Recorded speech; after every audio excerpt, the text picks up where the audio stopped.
We are diving into a very important conversation about two struggles so many women face: perfectionism and people pleasing.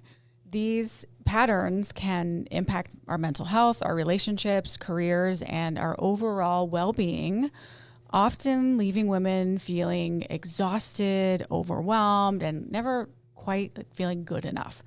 Sam and Brecka are here from Healing House Therapy and Wellness to share why perfectionism and people-pleasing are so common among women and how they manifest in daily life, and most importantly, how to set boundaries, embrace imperfection, and cultivate self-compassion. Welcome to the show, ladies.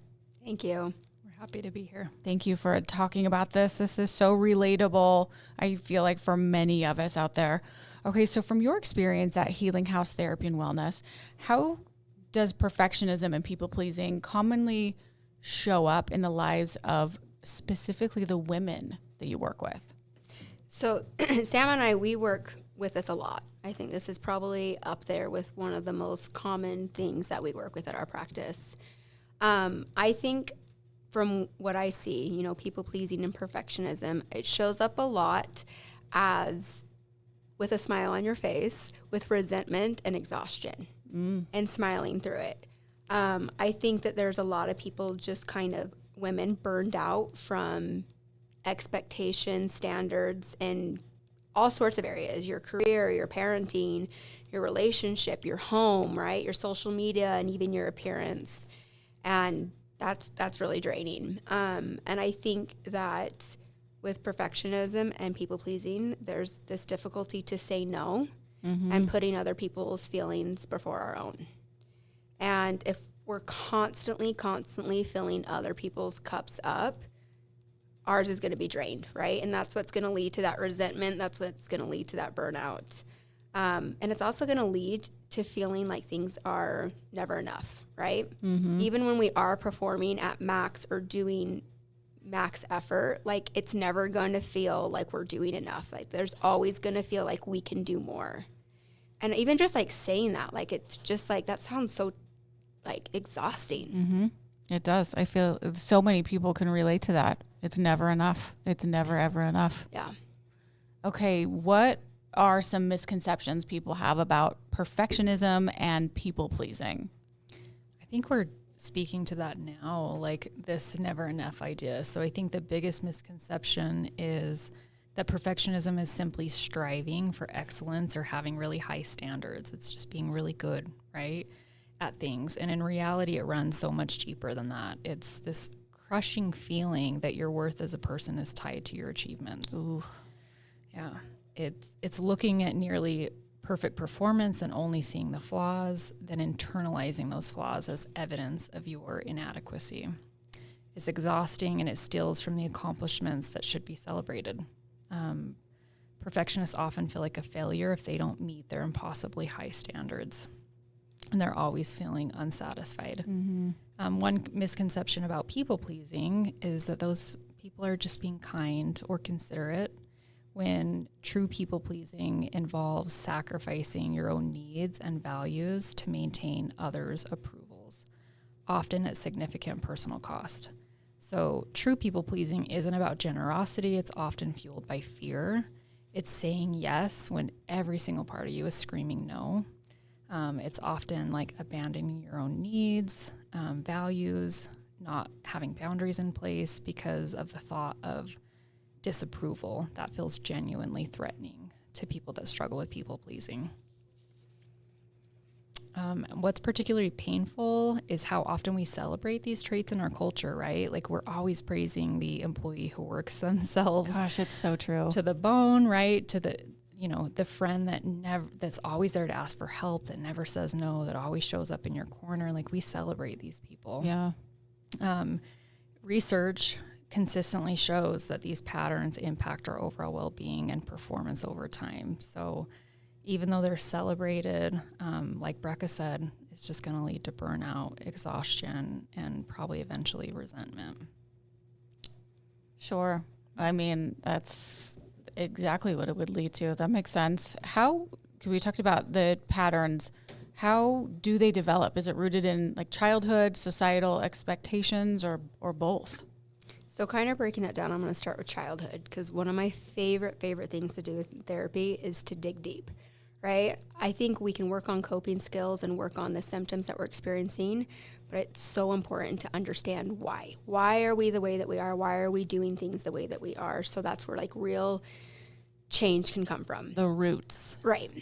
So thinking of childhood and where perfectionism and people pleasing comes from, I was joking around with Sam when I was talking about this, but like the oldest daughter, right? Yeah, that's me too. Not in every oldest daughter situation, but I think there's a little bit of like, I can never say this word right, parentification, right? Or even if that's not there, but just like the expectation to kind of help with siblings, or heaven forbid, like manage your parents' feelings, right? This is something that I love to talk about, right? Because how many times do we, want our children to manage our feelings for us, right? Like stop throwing a tantrum, stop doing this, right? Is it really an issue, or is it really we can't handle it and deal with it, so we need them to control it in order for us to be able to control our feelings, because we're uncomfortable. Gosh. That is a crazy way to look at it, but so good, because that's the truth. Is it just because we can't handle their feelings? Right.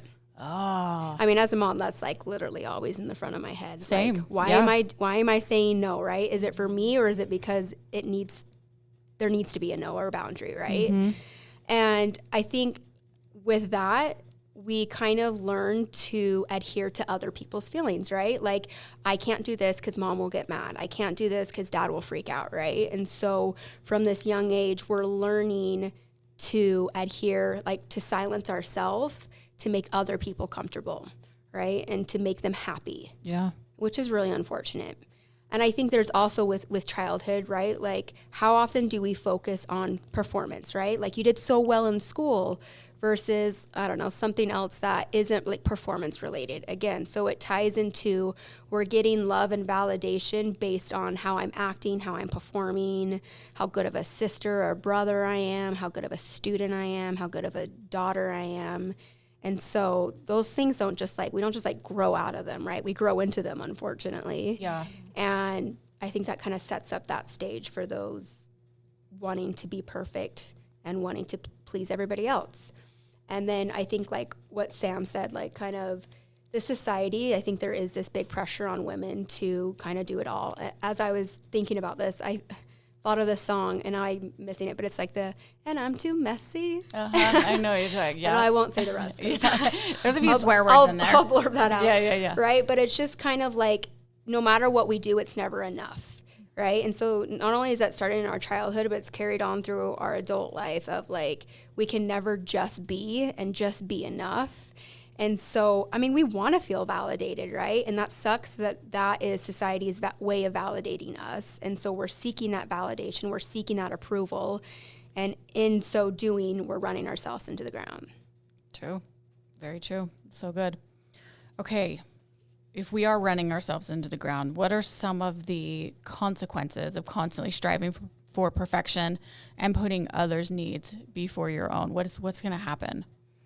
The consequences can be profound. Like physically, many women experience chronic stress, sleep problems, headaches, digestive issues. Research has established a connection between these chronic stress patterns and increased vulnerability to autoimmune conditions. Our body literally begins fighting themselves, right? Emotionally, perfectionism and people-pleasing leads to anxiety, depression, shame, and sometimes losing touch with your identity or your authentic self because you're just used to masking and showing up in ways for others versus for yourself. I want to talk a little bit about professionally how this might show up. These patterns can cause procrastination. That might come from fear of not doing something perfectly. A person might have difficulty delegating or experience that burnout that was mentioned earlier. And burnout is something that I'm particularly passionate about. I think the thing with burnout is like, it's not something that's going to be fixed with a nap, right? Or even like a really good month of sleep where you're getting naps and you're doing self-care. Like, good point.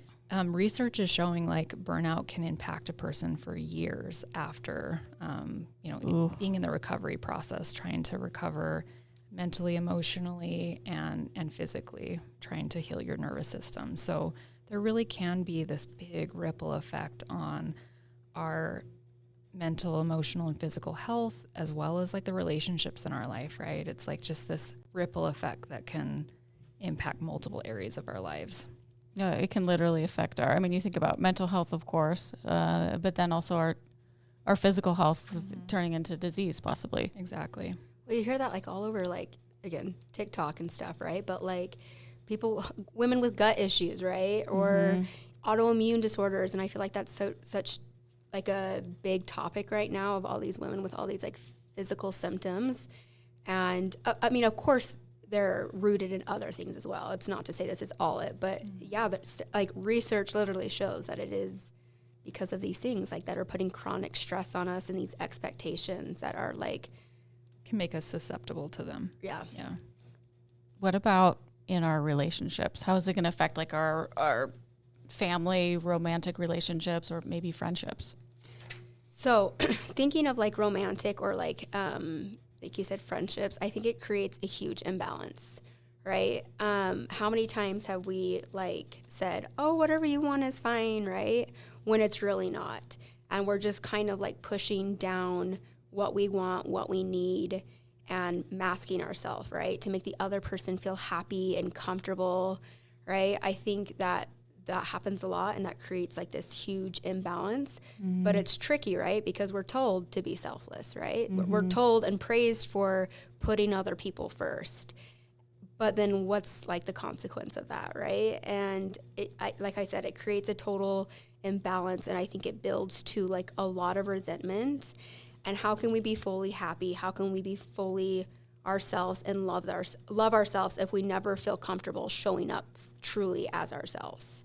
Right? We're masking and we're not being ourselves. And that's going to be hard to learn to love yourself if you're fearful of other people loving you when you show up as you are and saying no, saying what you want, making executive decisions and things like that. I always like to say, like, there's that phrase. It's like, how does it go? It's not me. It's not you. No, wait, I'm messing it up. How does the phrase go? It's not me, it's you. But it's not you, it's me. Yeah, but yes, it's not you, it's me. Sorry. But then changing that, like saying, it's not me, it's you, right? So like if somebody has a problem with you, sounds like a you problem, doesn't sound like a me problem, right? I mean, obviously that's not to just like disregard every, like maybe some things that we do need to work on, right? Personality things. Sure. But if we have that more mentality of saying like, you have a problem with me, that's a you problem, that's not a me problem. Yeah. So, yeah. I think in this day and age too, with social media, you can fall into the having to have a lot of content and saying yes to everything. So you have, like looking perfect on Instagram and TikTok. And so I think you not only have like your romantic relationships, your work life, maybe your TikTok page is your work life, or friendships, but like it can fall into so many different categories when you're just trying to be perfect. Right. And it really fuels that perfectionism, like comparison and how you have to show up online, like definitely fuels the need to be perfect. But now that we said friendship, I think that like, I hear that a lot, right? Where women feel like they don't have these genuine relationships, right? Or friendships, or feel like they're always the one to give. And then when roles are reversed, like they don't feel like people are showing up for them. I'm like, that's like an awful feeling to feel like you will always say yes. You'll always be the one to help someone move or take them dinner when they're sick or X, Y, and Z. And then roles reverse and you feel like you're invisible, right? I think we need to like check in with that. Doesn't mean we can't like be a giving person, but are we actually in those moments giving more than we're willing, right? Yeah. If we're not, chances are it's not going to lead to resentment, because when roles are reversed, maybe there's this like different understanding, like, oh, they can't give because they're unable to. And I would have done the same in the same situation. I wouldn't have bent over backwards and like forgone my own dinner and my own family dinner just to give you dinner. But why won't you do the same for me? And I think that, again, causes that imbalance when we're giving more than we're actually able to give.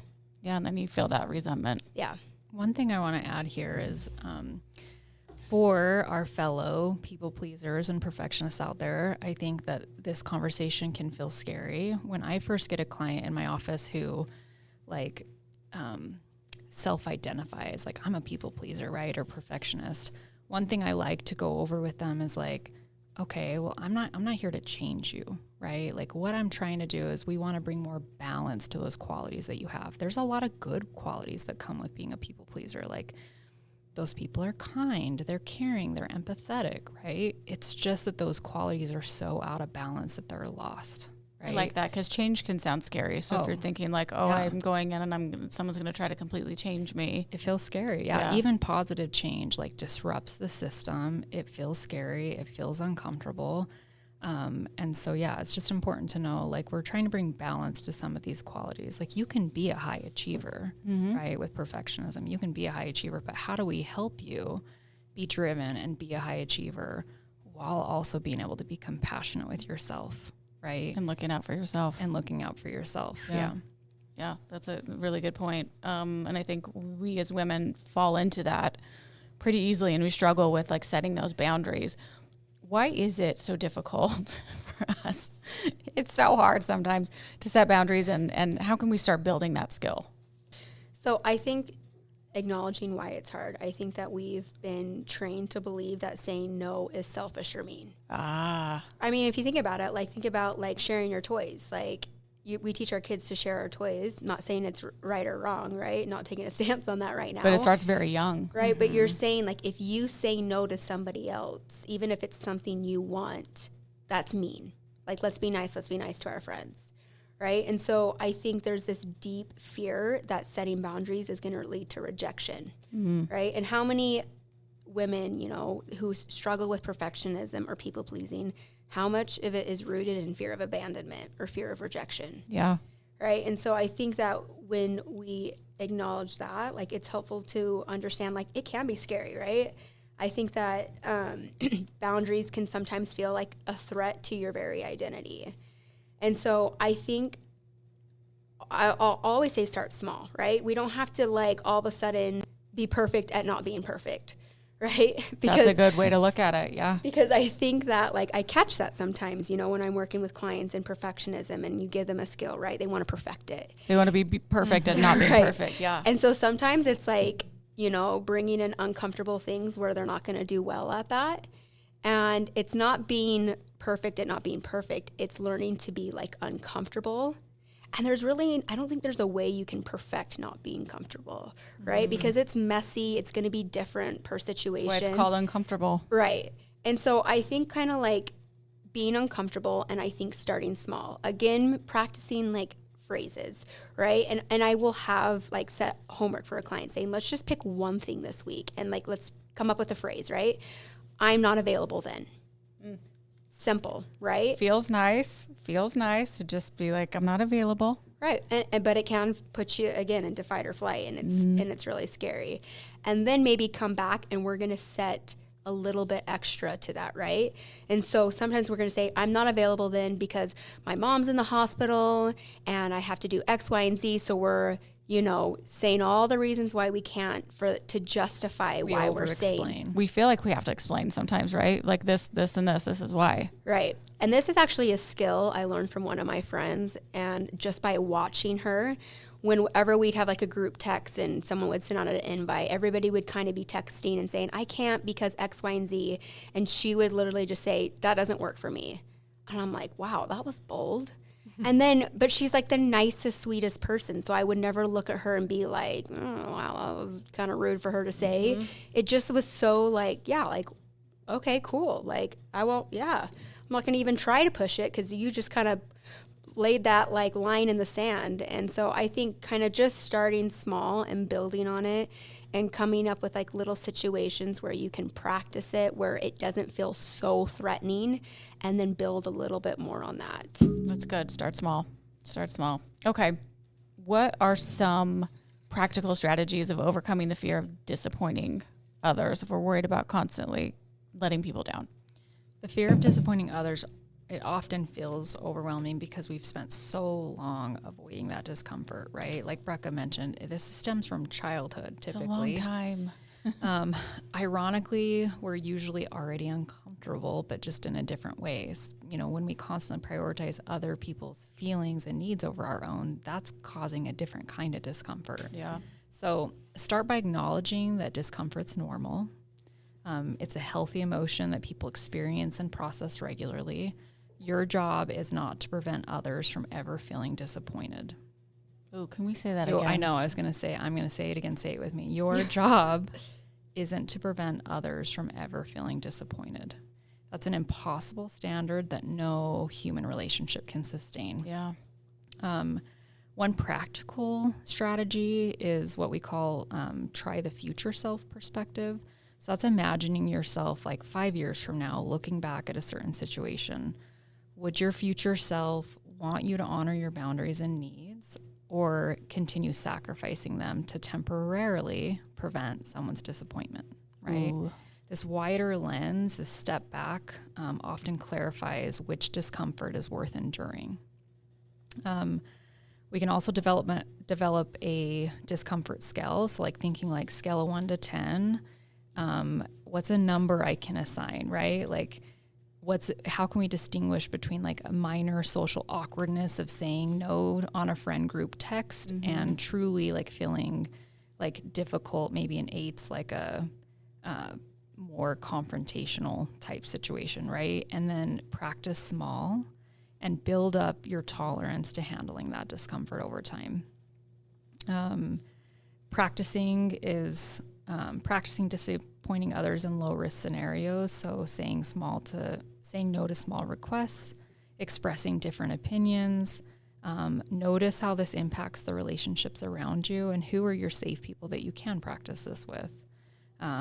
This tolerance is like a muscle. Like we go to the gym, right, to build up our physical muscles. We know I can't go to the gym once and all of a sudden have a bunch of flexibility and endurance and strength. Good point. I have to go and practice, and I have to be consistent, and I have to challenge myself and ask questions, right?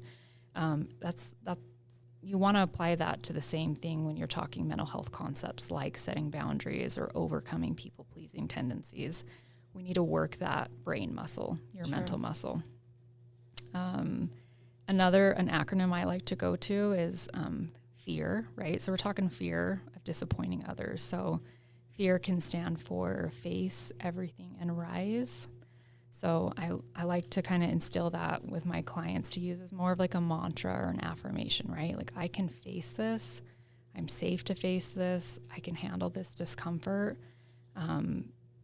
They can redirect the discomfort towards positive change, right? And face whatever's in front of them. Fear everything and rise. That's good. Yeah. It might not feel good now, but long term, hopefully it'll be worth it. Yeah. Okay, if we're talking about self-compassion, what role does that play in breaking free from those patterns? I would say it's like the biggest piece of the puzzle. It absolutely is essential in breaking free from these tendencies. Many of us operate under this misguided belief that self-criticism is what keeps us performing well, right? That without this harsh internal voice, we'd somehow become lazy or complacent, and that couldn't be further from the truth. Sometimes it's like involuntary, right? Also, like we all kind of have that inner mean girl that can be in the driver's seat that brings us down, that criticizes us. And self-compassion can create that internal environment that acknowledges mistakes, but without the shame, without the beating yourself up. And that actually makes growth and forward movement a lot easier. Research consistently shows that self-compassion leads to greater motivation and resilience. Why? Because when we aren't terrified of making mistakes, we become willing to acknowledge them honestly and learn. Think about how you'd respond to a close friend who made an error or struggled with a challenge, right? Most likely, you'd offer patience and support. You probably wouldn't approach that friend if they were a good friend and you're a good friend. You probably wouldn't approach that friend with criticism or shame. Yet somehow we believe that we have different standards, right? We can beat ourselves up and not show up in a supportive way. This keeps us really locked in those destructive patterns. So when you can treat yourself with the same kindness you offer a good friend, this creates space to examine the patterns without defensiveness. It helps you prioritize your needs. It helps shed guilt that often derails our progress. And then it helps with that, like what we've talked a lot about today, being able to tolerate the discomfort of feelings and emotions. One resource that I think is great is Kristen Neff. She's kind of the queen of self-compassion. So she has a website, selfcompassion.org, and there's like a quiz there that you can take to kind of see where you fall and if this is an area you struggle with or if it's a strength. And then it's got so many resources. It's got different visualizations and guided imagery type stuff, meditations, articles that show there's a lot of research that's been done that backs how powerful self-compassion can be as a tool. So that's a website that I recommend really. Will you say it one more time for people? Yeah, selfcompassion.org. Okay. Dr. Kristen Neff. Okay. Yeah. It's a great resource. Okay, and talking about resources, are there any exercises or techniques that listeners can try today to kind of quiet our inner critic?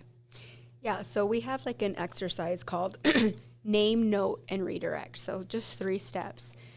The first one is to name it, because a lot of times it's happening and we're going on with our day-to-day. I mean, we're constantly thinking to ourselves and speaking to ourselves. So sometimes it's important to take a pause and say, well, what am I saying to myself, right? And bring some awareness around it, because it happens so just like naturally to talk to ourselves, right? Yeah.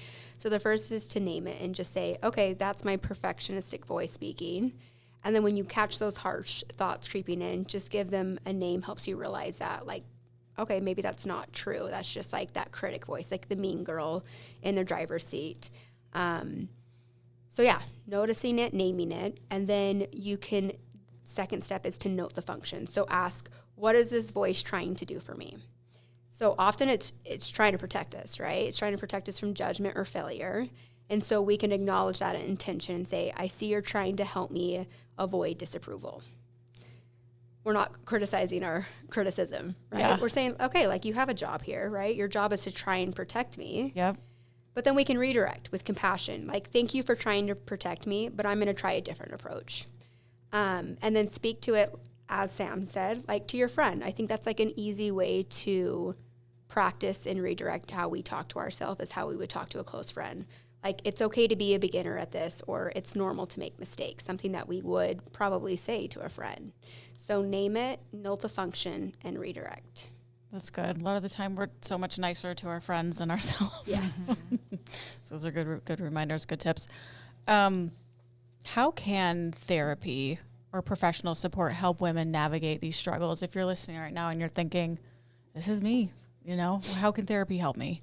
So I said earlier, like kind of getting into the root, like that childhood of why we do the things that we do, right? And I think therapy offers that like unique space to understand those origins, because it's great to notice them now and use the tools like I just said. Yes, those are very helpful, but that's just one piece of it, right? We really want to understand and heal the root cause of where it comes from and why it's there, right? And give space to that and use, therapeutic techniques to kind of heal that space. And I think that, I mean, we do that a lot in therapy, right? I call it like the 2-part, like the coping and the tools are like the leaves of the tree, and then getting into childhood, all of those things, all of those deeper things is the root. And if we want a healthy tree, we gotta treat the whole thing. Good point. And I think also a therapist can like help, using their clinical judgment, like identify specific triggers or patterns, some things that like are happening, but we're not noticing, right? Like, how many times are we doing something and we don't even realize it, and somebody else points it out for us, and we're like, oh yeah, I guess I am doing that, right? And so sometimes it just takes somebody else, like an outsider's perspective, to say, hey, do you notice this is happening? Mm-hmm. And why do you think this is happening? And that can just open up the door to so many good healing conversations. Therapy is, so speaking of healing, so healing. If you have someone listening that has never been in therapy, a little afraid of it, what does therapy look like? I mean, at least with you guys too, is it like a Zoom call? Is it in person? If someone just is having a lot of anxiety of what that even like walking into that when they never have, but they're thinking maybe this might be something that could help me. You know, what is quickly, could you just kind of like paint that picture of what it looks like? Yeah. We offer 15-minute free consultations, which I think is a good starting point. That's right? awesome. Mm-hmm. So it's important you find a good fit with the therapist. Like, you know, as you're looking, you want to look for people that have experience in maybe your specific, you know, concerns that you have. And then every therapist has different modalities, like different techniques and ways of helping. And so that first conversation is really important. That's an opportunity for you to ask questions, for us to ask questions, for us to get to know each other a little bit and just kind of see if it's the right fit. See if it's the right fit. So that's number one that we recommend to people. And I explain all this. You know, one of the questions that we ask in the beginning of the consult is like, have you been to therapy before? I think it's important to assess, like, if they've been to therapy, what has worked for them in the past, what maybe didn't work, so that I can really tailor the space to meet their needs. That's just more my style as a therapist. And then if they haven't been to therapy, there's a lot of psychoeducation. Like, we walk people through, like, this is what you're going to expect in the intake. The second or third session might look like this. Goal setting might look like this. We may, you know, that we kind of normalize some mental health stuff, because I think that's one of the biggest barriers, right, is the stigma around mental health. So Sure. We talk about mental health and try to normalize and validate their experience, answer any questions or concerns that they have. And then in regards to therapy with us, we offer virtual options, as well as we have an office in person in Bountiful right off of Main Street. So, and we've put a lot of thought and intention into that physical space, making sure it's warm and inviting and welcoming, so that can be a safe place for people to unpack this stuff that's causing them pain now, right? So yeah, if you yourself haven't been to therapy, whether it's with us or someone else, obviously we're biased parties, but we highly recommend it. Can really be just a safe person in your corner to help you build the skills and tools to do important healing work.